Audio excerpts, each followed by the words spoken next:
Rabbil alamin. Innal hamdalillah nahmaduhu wa nasta'inu wa nastaghfiruh wa na'udzu billahi min shururi anfusina wa min sayyiati a'malina. May yahdihillahu fala mudilla lah wa may yudlil fala hadiyalah. Yang kami hormati Bapak Jaka Kusmartata selaku narasumber pada pagi hari ini.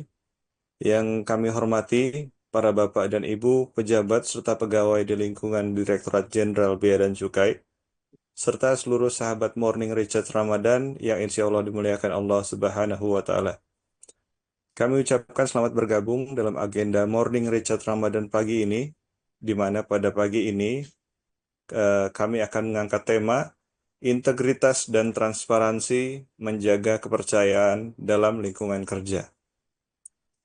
Puji syukur sudah seharusnya selalu kita panjatkan kepada Allah Subhanahu wa Ta'ala yang telah memberikan kita nikmat yang tak terhitung, mulai dari nikmat sehat hingga nikmat iman Islam yang masih bisa kita rasakan sampai dengan pagi ini.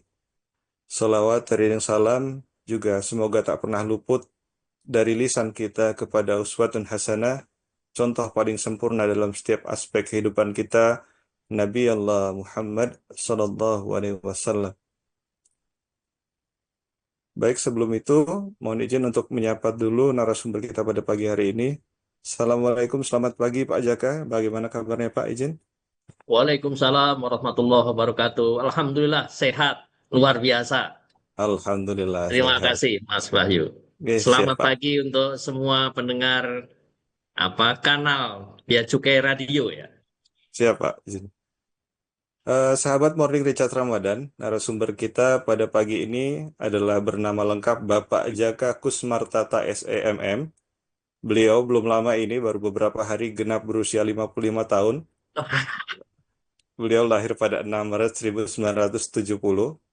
Dan sampai dengan saat ini beliau menjabat selaku Kepala Kantor Wilayah Direktorat Jenderal Bea dan Cukai Sulawesi Bagian Selatan. Selanjutnya tanpa berlama-lama, mari kita simak bersama materi yang akan disampaikan oleh Bapak Jaka Kusmartata. Pada Bapak, mohon izin kami silakan Pak. Baik, terima kasih Mas Wahyu. Eh, izin, Assalamualaikum warahmatullahi wabarakatuh. Kepada semua pendengar dan pemirsa melalui Zoom, kanal BC Radio, saya mengucapkan selamat menjalankan ibadah Ramadan. Meskipun ini sudah menginjak hari yang ke 10 puasa ya, atau 11 malamnya ya, di 1446 Hijriah. Eh, Alhamdulillah, segala kesyukuran kita berikan kepada Allah Subhanahu wa Ta'ala atas izin dan perkenannya pada pagi hari ini kita bisa berbincang-bincang untuk mengisi salah satu acara ya. Ini semacam podcast tapi melalui Zoom ini ya, luar biasa. Saya ingin menyumbangkan dulu satu pantun dong. Ya, pantun supaya lebih apa pantunnya sudah disiapkan ya kan, dibantu cakepnya ya kan. Makan sahur mesti bangun pagi-pagi, Cakep. tak terasa sudah hari ke-10 puasa Ramadan. Artinya, Yuk kita nimbrung di program religi pagi bersama, kita menambah pemahaman gitu ya. siap. Masya Allah. Alhamdulillah. Iya, alhamdulillah wa syukurillah wa la hawla wa la quwata illa billah. Asyhadu an la ilaha illallah wahdahu la syarikalah wa asyhadu anna Muhammadan abduhu wa rasuluhu la nabiyya ba'dah. Allahumma shalli wa sallim wa barik ala sayyidina Muhammadin wa ala alihi wa sahbihi ajmain. Eh, Mas Wahyu dan Bapak Ibu yang saya hormati, yang tidak bisa saya sebut satu persatu, tentu saja tanpa mengurangi rasa hormat.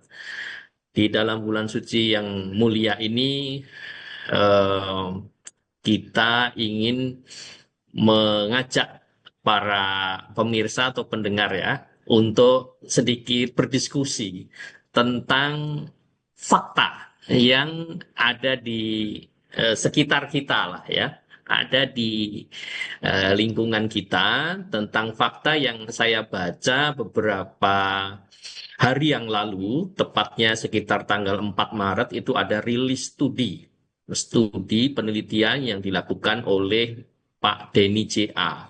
Mungkin sudah mampir di WA group atau WA kita semua, tetapi ini sebuah fact finding,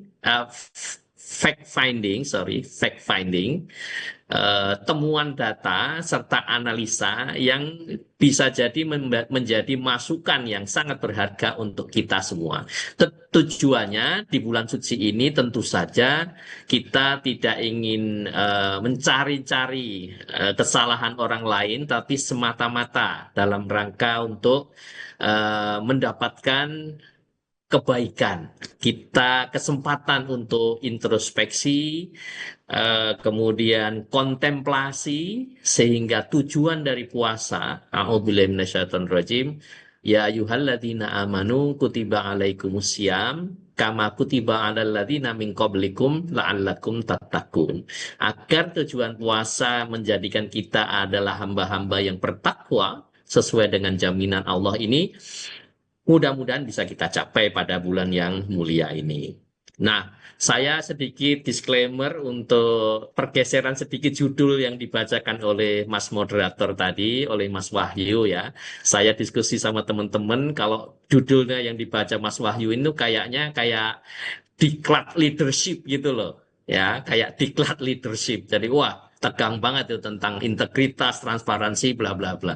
Nanti biar dibahas di forum yang lain. Nah, forum kita hari ini, saya lebih kepada melihat sudut pandang berbekal Ramadan, artinya semua aktivitas, terutama ibadah, terutama waktu yang mulia di bulan Ramadan, kita bisa memasang tekad untuk menuju sebuah kesuksesan. Nah, gitu Mas Wahyu. Jadi mohon izin ya, saya lanjutkan tentang tadi kita ingin mengajak diskusi adanya fact finding studi yang dilakukan oleh Pak Denny JA ini, ada uh, temuan-temuan yang menarik yang bisa kita kita atensi ya. Nah, ini di dalam temuan beliau ini beliau menemukan dua fakta bahwa dari negara-negara yang dijadikan sampel dalam penelitian-penelitian internasional, ada dua penelitian internasional, yaitu melalui Gallup Poll sejak tahun 2009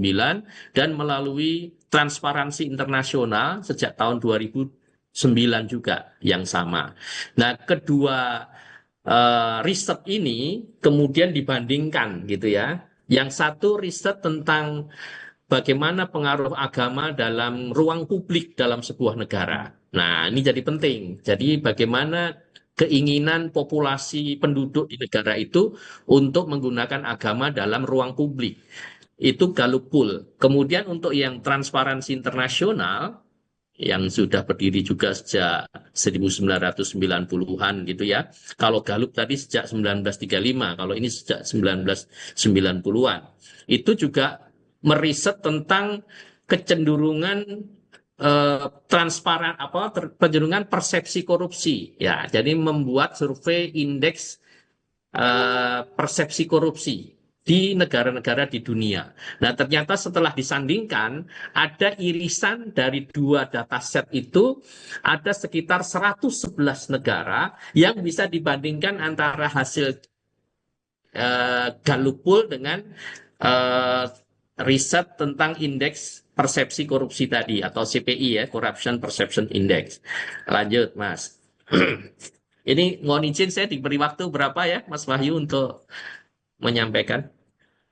Izin di rundown kita sampai dengan 8:15 Pak, izin.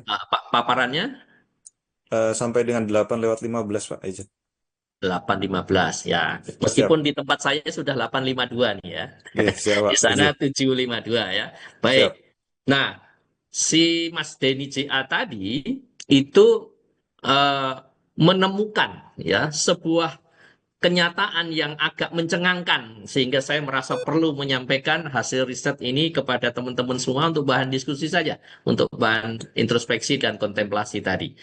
Jadi dari 111 negara yang dibandingkan itu, kesimpulannya singkatnya adalah ternyata dari negara-negara yang eh, disimpulkan memiliki tingkat eh, apa namanya religiusitas yang tinggi, ya tingkat religiusitas yang tinggi, misalnya bahkan di atas 90% gitu ya.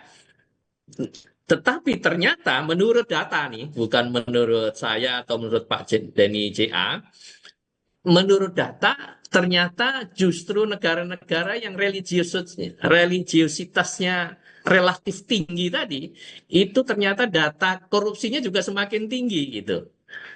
Ya, nggak usah jauh-jauh. Minggu-minggu ini kita sedang melihat liga korupsi lah ya. Banyak di medsos-medsos ngomongnya begitu ya.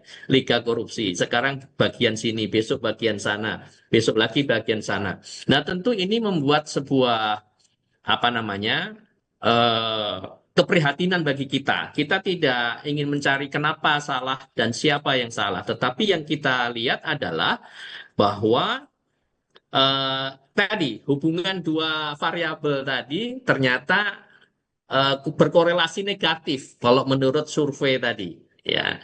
Nah, cara membandingkannya ya dengan metodologi yang bisa dipertanggungjawabkan lah kira-kira begitu. Ternyata korelasinya tadi negatif. Jadi belum tentu apa religiusitas yang tinggi bisa membimbing negara itu untuk mencapai tingkat eh, kesejahteraan dan tingkat ruang publik yang lebih tertib atau lebih baik. Nah, oleh karenanya kita menjadi berpikir apa sebabnya ya meskipun Pak Denny JA tadi lebih jauh sudah meneliti dari berbagai kemungkinan. Bagaimana dengan kelompok yang religiusnya tinggi, sedang, lemah. Kemudian dibagi lagi eh, apa namanya bagaimana pengaruhnya kalau kemudian ada apa sistem yang sudah bagus, kemudian institusi penegak hukum dan seterusnya, seperti yang ada di slide ini. Bahkan juga memperhitungkan compound variable, misalnya kalau pertumbuhan ekonominya rendah, nanti ada potensi penciptaan lapangan kerja yang rendah, kemudian ada patronase mencari atau menghalalkan segala cara dan seterusnya dan seterusnya. Tetapi fakta yang menyatakan bahwa hubungan antara religiusitas populasi penduduk sebuah negara dengan ketertiban administrasi dan tingkat apa namanya tingkat korupsi tadi itu berbanding terbalik gitu ya. Nah, ini yang menjadi concern saya untuk mengajak diskusi teman-teman semua. Nah, di antara eh, fungsi dan hikmah dari pelaksanaan ibadah Ramadan, sebagaimana tadi sudah kita nukilkan ayatnya di depan, itu sebenarnya adalah agar orang-orang yang beriman secara aktif gitu ya. Allah kan tidak menyebutkan ya ayyuhalladzina mu'minun, tapi ya ayyuhalladzina amanu. Artinya amanu itu lebih aktif. Bukan sebagai subjek semata, tapi lebih aktif. Amanu. Kemudian melaksanakan kutiba alaikumus siam. Bukan sekedar saum, tapi siam. Artinya dari berbagai aspek yang dia tahan. Bukan hanya makan minum, tapi juga hasrat-hasrat yang dianggap negatif atau maksiat oleh Allah Subhanahu wa taala itu tidak dilaksanakan. Bahkan hasrat yang halal pun juga dikurangi atau ditahan. Itu yang ada di dalam makna asyam. Dan bahkan kalau kita berhasil itu akan menjadi semacam perisai atau wikoyah ya, perisai dari hal-hal yang sifatnya negatif sehingga namanya la'allakum tatakun itu bisa tercapai. Ini yang ada di dalam kerangka syariat berpuasa ini. Nah, sehingga dengan agenda tingkat spiritualitas puasa, kemudian kecerdasan pasca puasa, dan kemudian tingkat eh, kesolehan setelah puasa itu diharapkan semakin tinggi, maka itu tentu bisa menjadi bekal bagi kita semua untuk tadi men-challenge hasil surveinya tadi. Oh tidak, ternyata itu tidak berlaku secara generous atau umum. Ada hal-hal yang baik, yang positif, yang tentu bisa kita pertahankan. Tetapi sekali lagi kalau menurut proposal saya ada kuncinya, ada kunci yang mesti dibuka untuk bisa masuk kepada wilayah eh, kesolehan, tidak hanya di tingkat kesolehan skala individu, tetapi sudah menjadi kesolehan skala sosial atau skala organisasi, bahkan skala masyarakat. Nah, kuncinya apa? Nah, ini saya mohon izin untuk melanjutkan. Boleh dilanjutkan slide-nya? Nah, ini kuncinya ya. Kuncinya, makanya ini gambarnya gambar pintu karena harus dikunci, harus dibuka kuncinya. Jadi, dilanjutkan satu lagi. Nah, jadi agama kita sudah memberikan banyak guidance. Allah memberikan arahan melalui Al-Quran di dalam surat-suratnya, pernah membandingkan bagaimana kesudahan orang-orang yang eh, memiliki satu kekuatan tekad dalam mewujudkan cita-citanya tadi. Tadi kan kalau Ramadan itu cita-citanya kan la'allakum tattaqun. Nah, kalau orang yang punya tekad yang kuat dalam mewujudkan cita-citanya itu, maka kekuatan itu akan sangat berpengaruh menjadi kunci sukses untuk mencapai tujuannya itu. Nah, Allah mengingatkan satu peristiwa ketika zaman Nabi dan para sahabat. Ketika turun perintah hijrah. Ketika turun perintah hijrah di zaman Rasul dari Mekah ke Madinah. Maka kaum muslimin yang ada pada waktu itu terbelah menjadi dua. Kaum muslimin yang sebagian besar eh, menurut dan taat untuk berhijrah dari Mekah ke Madinah, jaraknya kurang lebih 500 kilometer, itu kemudian berangkat berhijrah. Setelah Rasulullah berhijrah dengan sahabatnya Abu Bakar, maka sebagian besar kaum muslimin pun berhijrah ke sana. Nah, tapi sebagian ada kaum muslimin yang merasa tidak bisa mengikuti perintah hijrah itu dengan berbagai alasan. Ya, alasannya bisa jadi karena yang belum sempat masuk Islam. Ada mungkin suami atau istrinya yang belum sempat masuk Islam. Atau ada perintah dari orang-orang Quraisy Mekah bahwa Anda boleh berhijrah tapi tidak boleh membawa harta. Jadi ketidaksiapan untuk meninggalkan harta di Mekah ini juga menjadi salah satu alasan. Dan alasan-alasan yang lain sehingga mereka tidak bisa pergi berhijrah.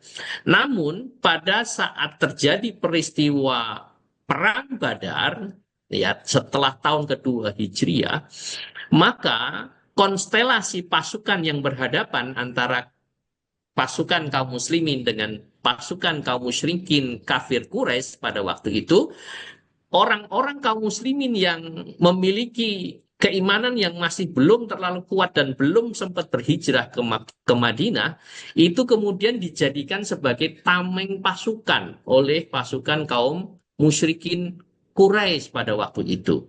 Sehingga akhirnya teman-teman yang eh, ditengarai sudah masuk Islam gitu ya, tapi belum berhijrah, disertakan dalam pasukan kaum musyrikin Quraisy untuk ditaruh di depan. Artinya suruh berhadapan-hadapan dengan pasukan kaum muslimin. Apa yang terjadi? Sebagian dari mereka terbunuh. Nah, oleh karena itu, pada saat malaikat bertemu dengan roh mereka, setelah dicabut rohnya oleh malaikat, terjadilah dialog yang diabadikan oleh Allah di dalam surat An-Nisa ayat 97 ini. Ya, kalau kita baca, A'udzubillahi minasyaitonirrajim, Bismillahirrahmanirrahim. Innalladzina tawaffahumul malaikatu zalimi anfusihim qalu fima kuntum qalu kunna mustad'afina fil ard qalu alam takun ardullahil wasi'ah fatuhajiru fiha faulaika ma'wahum jahannam wasa'at masira. Shadaqallahul adzim. Di sini Allah bercerita, sesungguhnya orang-orang yang sudah diwafatkan oleh malaikat itu mereka menyandang eh, apa ungkapan dari malaikat dzalimi anfusihim. Jadi orang-orang yang tidak memiliki kekuatan tekad untuk berhijrah tadi dianggap orang-orang yang menzalimi dirinya sendiri.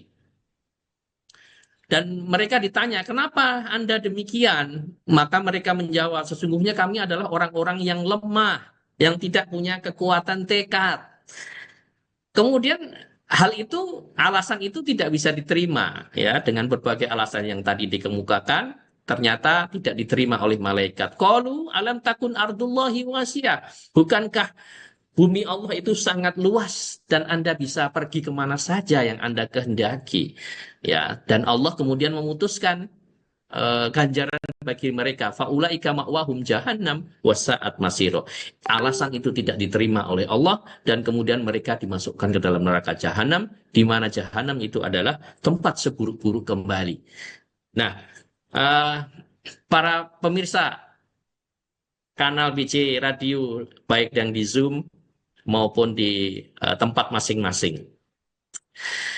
Kita sering menghadapi situasi ya di mana kita harus memutuskan apakah kita melakukan atau tidak, apakah kita memilih atau tidak, apakah kita mendukung atau tidak, apakah kita menolak atau tidak dalam berbagai kesempatan. Dalam kehidupan kita juga demikian.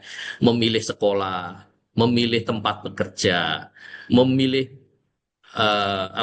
prioritas dalam kehidupan kita itu juga seringkali membutuhkan keputusan. Nah, pada saat kita memilih keputusan itu, sesungguhnya harus kita pahami penuh bahwa semua resiko, ya kan, semua apa yang menjadi resiko dari pilihan kita itu mestinya menjadi tanggung jawab kita sendiri. Kita nanti suatu saat ketika sudah memilih, ketika sudah melakukan keputusan, harus bisa akuntabel, harus bisa dipertanggungjawabkan di hadapan Allah Subhanahu wa taala. Kenapa saya memilih itu? Kan gitu ya. Sehingga tidak bisa kalau sudah ada misalnya ada yang salah atau ada yang kurang atau ada yang khilaf dan seterusnya, kita kemudian menunjuk orang lain. Ya. Nah, contoh terbaiknya juga ada di dalam Al-Qur'an. Ketika Allah mengisahkan tentang Nabiullah Adam alaihi salam. Ketika Nabi Adam dipanis oleh Allah turun dari surga ke level dunia beserta dengan Siti Hawa, maka apa yang mereka ungkapkan? Ya, dalam surat Al-A'raf, misalnya surat ke-7 ayat 23, beliau berdoa pada Allah, qala Rabbana dzolamna anfusana wa illam taufir lana wa tarhamna lanakunanna minal khasirin. Ya, ya Allah, sesungguhnya kami adalah orang-orang yang zalim terhadap diri kami sendiri. Sama persis dengan yang ayat 97 surat An-Nisa tadi. Jadi setiap keputusan itu bisa jadi kelemahan itu adalah sebuah kezoliman untuk diri kita sendiri. Kenapa kita nggak memilih yang lebih baik begitu ya? Nah, zolamna anfusana wa illam taghfir lana wa tarhamna lanakunanna minal khasirin. Seandainya Engkau ya Allah tidak memberikan rahmat kepada kami, niscaya kami akan termasuk golongan orang-orang yang merugi. Nah, meskipun Nabi Adam tahu dulu yang goda itu ada si iblis. Ya, jadi setiap godaan, setiap tantangan dalam kehidupan, itulah yang menunjukkan tentang liku-liku kehidupan kita. Seluruh kehidupan kita ini adalah persoalan ya. Saya lebih memilih istilah persoalan daripada permasalahan gitu. Kalau masalah itu agak sulit menjawabnya. Apalagi kalau yang mengungkapkan Gus Dur gitu ya. Masalah ada dua dan seterusnya. Yang tidak diselesaikan nggak usah dipikir, yang diselesaikan nggak usah dipikir juga udah selesai gitu. Itu kalau masalah. Kalau persoalan, insya Allah ada jawabnya gitu ya. Kalau persoalan ada jawabannya. Jadi kita tidak perlu menyalahkan orang lain dalam setiap pilihan. Kenapa kita harus di bea cukai? Kenapa kita harus di bagian ini? Kenapa kita harus di bagian itu? Kenapa saya tidak di bagian sana saja? Ya, setiap langkah pilihan yang kita tempuh itu adalah menjadi tanggung jawab sendiri-sendiri. Sehingga ini harus menjadi kekuatan tekad kita untuk kembali. Kita tahu mana yang harus kita pilih begitu ya. Karena Allah sendiri mengisahkan kemudian. Nah, tadi ada orang kelompok yang menjadi korban peradaban antara kaum musyrikin Quraisy dengan kaum muslimin yang akhirnya terbunuh dan mereka merasa lemah tetapi tidak diterima oleh Allah. Sekarang ada kisahnya yang bagaimana dengan yang berhijrah. Nah, di dalam surat An-Nisa yang ayat 100-nya kita sedikit tadarus ya teman-teman semua. Mumpung ini bulan Ramadan, satu huruf dinilai 10. Kalau beberapa puluh huruf, nah mudah-mudahan bisa menjadi tambahan pahala untuk kita. Nah, di ayat 100-nya apa?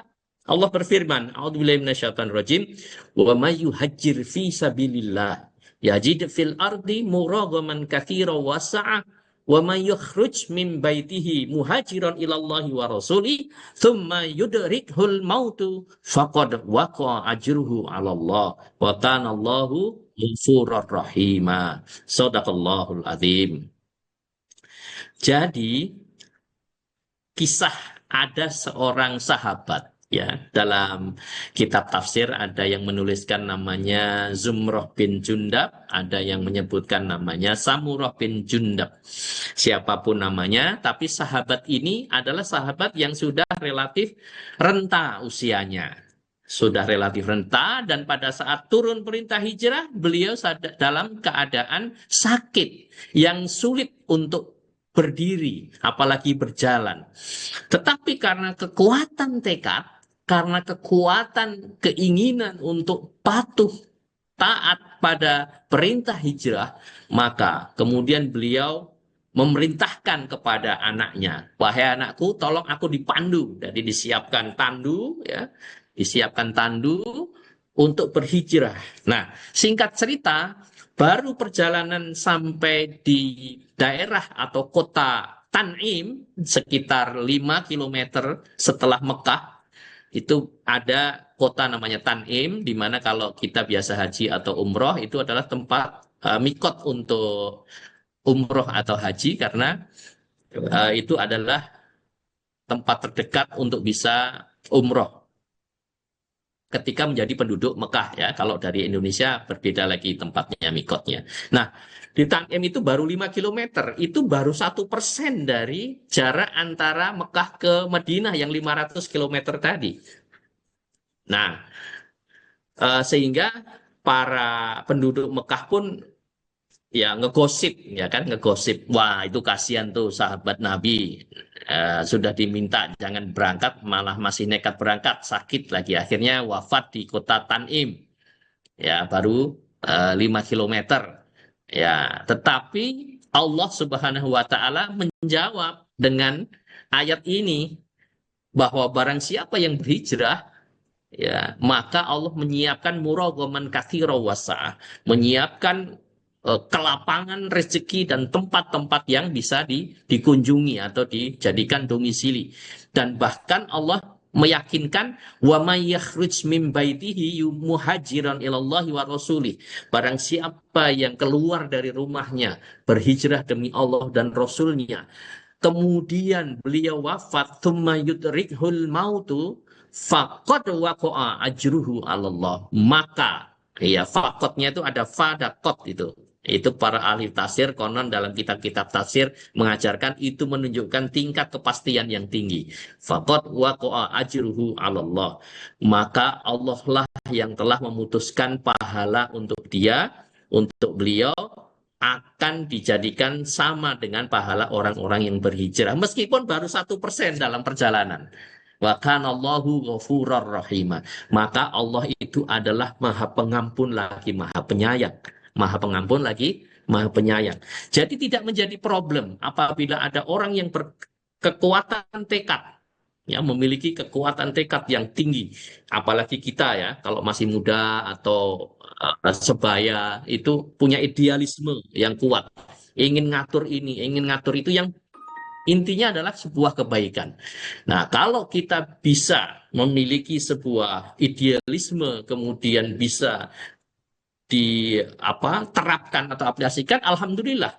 Apalagi itu kemudian itu berdampak untuk karir pet kita, alhamdulillah. Tetapi apabila ya idealisme kita itu harus ya dalam tanda petik belum kesampaian gitu ya, belum kesampaian, tidak mengapa. Yang penting kita ada niat untuk menjadikan idealisme kita ini sebuah cita-cita ideal seperti itu. Bahkan baru sampai 5%. Bahkan yang tidak boleh lagi menghalalkan segala cara.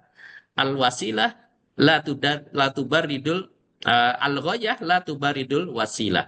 Tujuan itu tidak boleh menghalalkan segala cara. Nah, itu kalau dalam film-film PKI dulu masih ada apa namanya?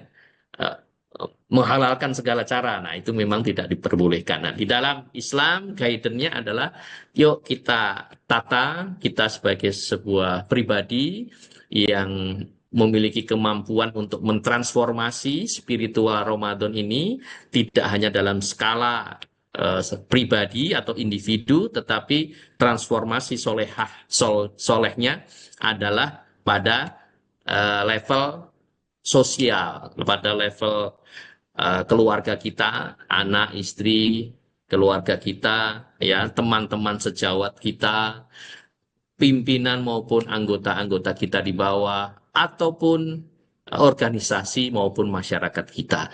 Kalau power dari eh, kekuatan tekad itu bisa masif tersebar di lingkungan kita, akan menimbulkan kekuatan aura positif yang luar biasa.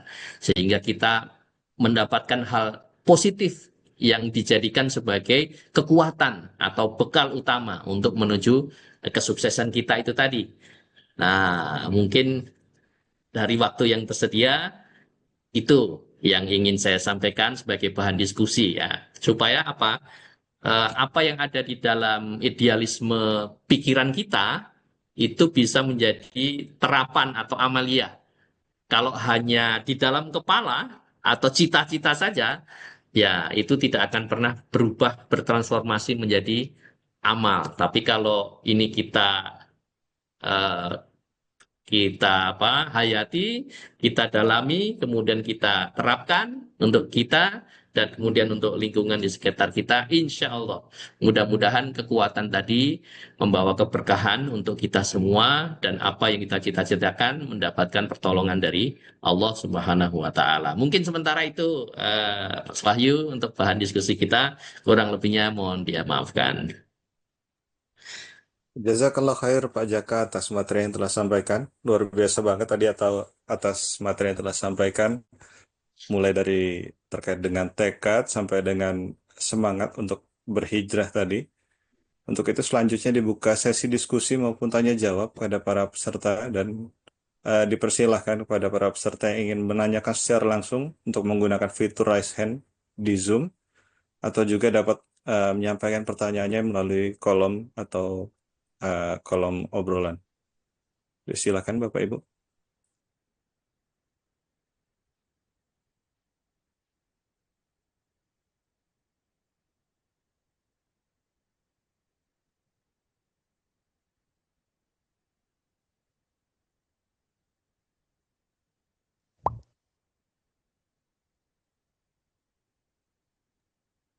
Wah, itu ada. Izin, mohon izin disilakan pada Bu Betty untuk menyampaikan pertanyaan atau komentarnya Bu. Izin. Ya, izin izin bertanya nih Pak Jaga termasuk juga komentar. Ini kalau saya melihat paparan Pak Jaga ini levelnya udah intermediate mungkin advance. Karena memang tadi itu di awal populasi itu besar, itu tidak berarti kita berhenti untuk apa bertekad bulat pada kebaikan. Dan ayat-ayatnya juga itu keren banget Pak Jaga, pas banget dengan apa yang sedang saya alami. Semoga punya ini kekuatan seperti itu, Pak. Memang semuanya tanggung jawab adalah kita sendiri, diri kita pribadi. Masalahnya, Pak, ketika itu kita sudah mentok nih, terus apa nggak berhasil, padahal goal kita itu untuk kebaikan itu belum belum sampai. Gimana ya, Pak? Apa itu caranya kita, Pak, nge-recharge diri kita sendiri karena memang tanggung jawab ini adalah tanggung jawab kita pribadi itu gimana Pak Jaga kira-kira apa kuncinya gitu untuk apa tidak berhenti di situ tapi tetap apa bangun dan terus bertekad untuk diri pribadi untuk kebaikan itu. Mohon pencerahannya. Terima kasih. Ya, ini gimana? Mekanisnya gimana, Mas Wahyu? langsung atau Izin boleh langsung dijawab, Pak. Nanti ada oh tanya ya, selanjutnya. Siap. ya ya. Ya, terima kasih Mbak Betty. Ini mah Mbak Betty mah hanya ngetes saja ini. Padahal udah tahu jawabannya. Jadi kalau saya boleh ngasih saran ya, tapi namanya juga saran. Tidak akan bisa efektif bila yang bersangkutan tidak muncul energi dari dalam. Kira-kira begitu. Jadi kalau kita sudah punya kekuatan tekad, sudah tahu tujuannya, punya visi dalam hidup, punya misi yang harus diselesaikan, maka yang ingin dilakukan kemudian adalah ya coba kita perkenalkan apa yang ada di dalam kepala kita itu orang bisa membaca, orang bisa memahami, orang bisa mengerti kenapa kita harus seperti itu. Jangan sampai seperti dalam survei tadi, kan gitu ya. Ada korelasi negatif tuh. Karena apa? Karena itu tadi yang ada di dalam kepala nggak dikeluarin, sehingga orang nggak mendengar. Nah, jadi mencari orang yang seide, mencari orang yang sepemahaman, kemudian disampaikan, kemudian diajak bersama-sama. Saya rasa dengan milieu atau circumstances yang ada saat ini, tidak ada orang yang menolak sebuah hal yang sangat baik yang dikemukakan oleh seseorang sepanjang tadi ada upaya yang serius, ada upaya yang rapih ya secara kompetensi gitu ya, secara eh, legalitas, secara administratif gitu ya, itu baik gitu. Nabi kan pernah mengajarkan kepada kita bahwa innallaha yuhibbu idza amila ahadukum amalan ayyutkinnahu kan gitu ya, bahwa Allah itu mencintai hambanya apabila bekerja, apabila beramal, maka seharusnya dia dilakukan dengan rapih. Rapih itu bukan sekedar bersisir gitu ya, tetapi rapih itu tahu apa yang harus dia konsepnya, apa yang harus dia kerjakan, apa yang harus dia prioritaskan. Dia tidak mudah tergoda oleh kegiatan-kegiatan atau hal-hal yang tidak sesuai dengan prinsip ataupun idealisme tadi dia yang dia miliki. Nah, oleh karena itu penting bagi kita untuk tadi mengajak diskusi. Kalau orang soleh ketemu orang soleh, mudah-mudahan itu bisa al arwah junudum mujannadah gitu ya, bahwa orang baik ketemu orang baik, insya Allah hasilnya juga akan baik. Nah, kalau orang baik itu semakin banyak, maka jalan-jalan menuju kebaikan itu pun juga semakin banyak dan pasti pasti Allah sudah mencatat belum kesampaian kan gitu ya Mbak Betty ya. Meskipun belum kesampaian, apalagi kalau sudah kesampaian, apalagi kalau sudah menyebabkan orang lain juga berbuat baik. Tentu ini mendapatkan nilai atau bobot tersendiri di hadapan Allah Subhanahu wa taala. Mungkin itu sarannya. Jadi ya boleh-boleh juga kita banyak berdiskusi dengan teman-teman agar semakin banyak orang yang mendapatkan pencerahan maupun kebaikan dari pikiran-pikiran idealisme kita. Saya kira begitu ya. Nah, terima kasih Siap. pertanyaannya, Mbak Betty. Terima kasih Pak Jaka atas jawabannya. Mohon izin membacakan pertanyaan selanjutnya, Pak. Izin, ada Oh satu ya, pertanyaan lagi. boleh, boleh. Siap. Sebentar, Membahas, oke, sambil apa? Laptopnya mau mati kayaknya. Ya, silakan, ya, silakan. siap Pak. Membahas tentang berhijrah, tidak sedikit yang menunda atau malah menghapus niat hijrahnya dikarenakan kekhawatiran atas resiko yang mungkin timbul atas rencana hijrah tersebut. Kadang ada pula yang menyandingkan dengan dalil, lebih baik kamu kehilangan sesuatu yang lebih sedikit daripada harus mempertaruhkan yang banyak. Dalam hal ini, hijrah yang dimaksud adalah hijrah secara umum ya Pak, baik dalam pekerjaan maupun duniawi maupun eh, akhirat. Mohon izin solusi atas kebimbangan tersebut seperti apa ya Pak? Terima kasih. Baik. Dari siapa itu pertanyaan? Izin dari saya pribadi Pak. Masya Allah. Ini punya wild card ini MC-nya. Saya minta tolong lagi ditampilkan untuk bahan materi tadi di halaman berapa tuh? Nggak ada halamannya. Hadis terkait meninggalkan sesuatu karena Allah ya. Setelah surat Al-A'raf ayat 23 itu. Terus ke bawah. Nah, ini dia hadisnya, kita baca aja bareng-bareng ya. Rasulullah SAW bersabda, "Innaka lan tad'a syai'an lillahi azza wa jalla illa baddalakallahu bihi ma huwa khairul laka min." Ya, dalam hadis yang lain yang mirip, redaksinya diceritakan, eh, illa ataka khairam minhu. Ya.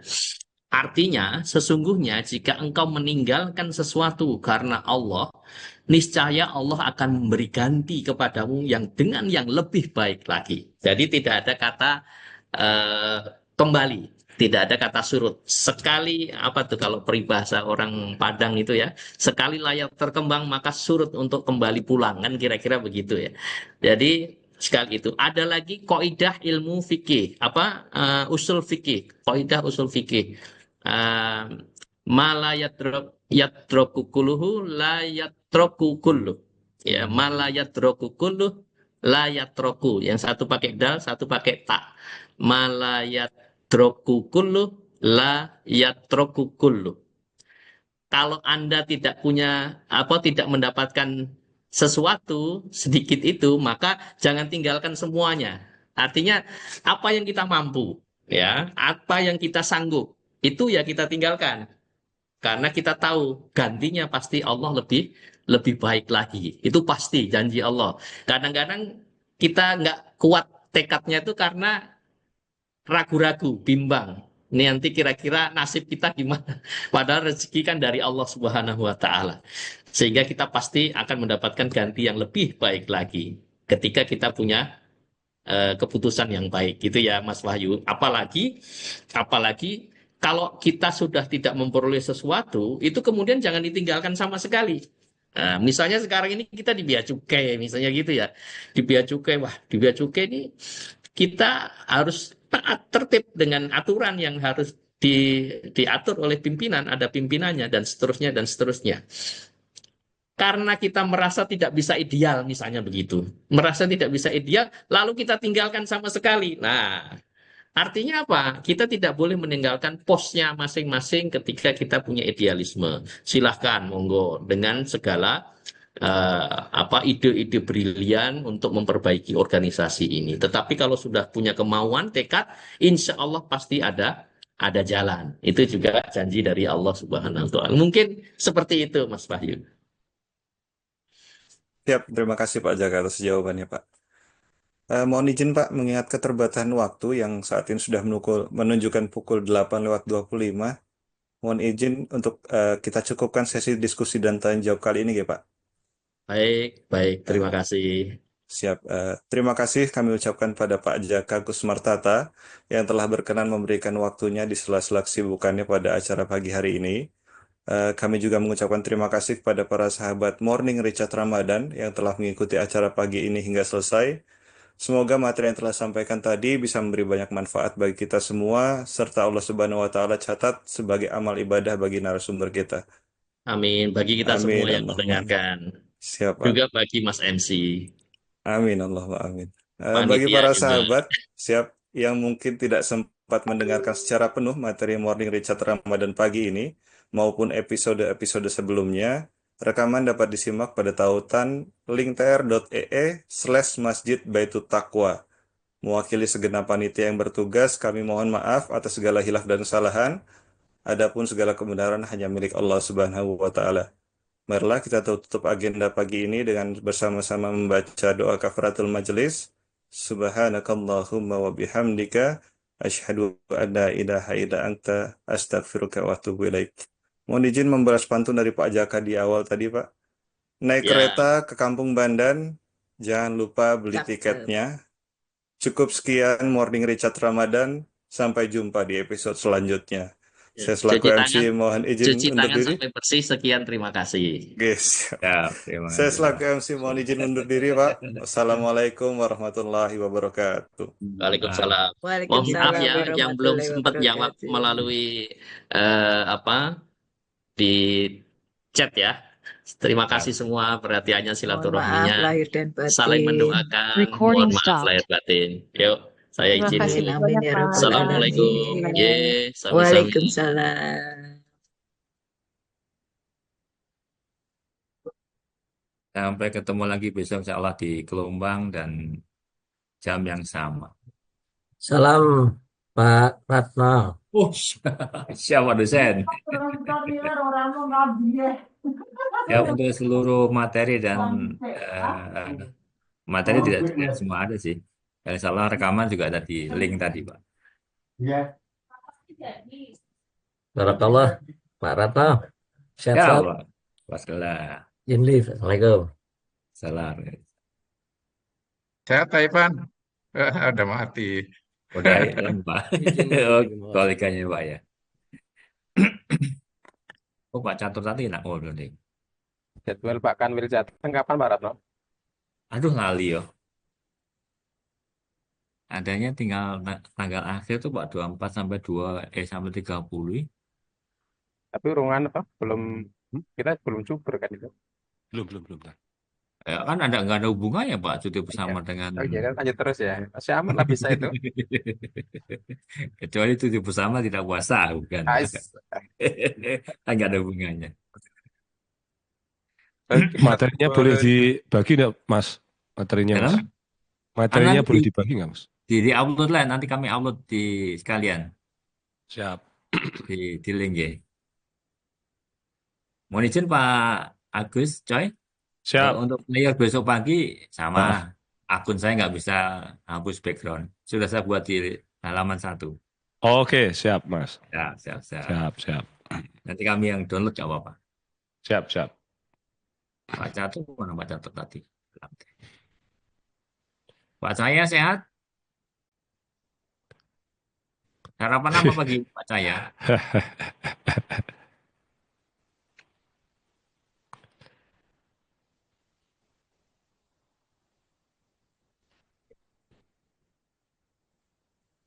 Yap, mohon izin and for all ya.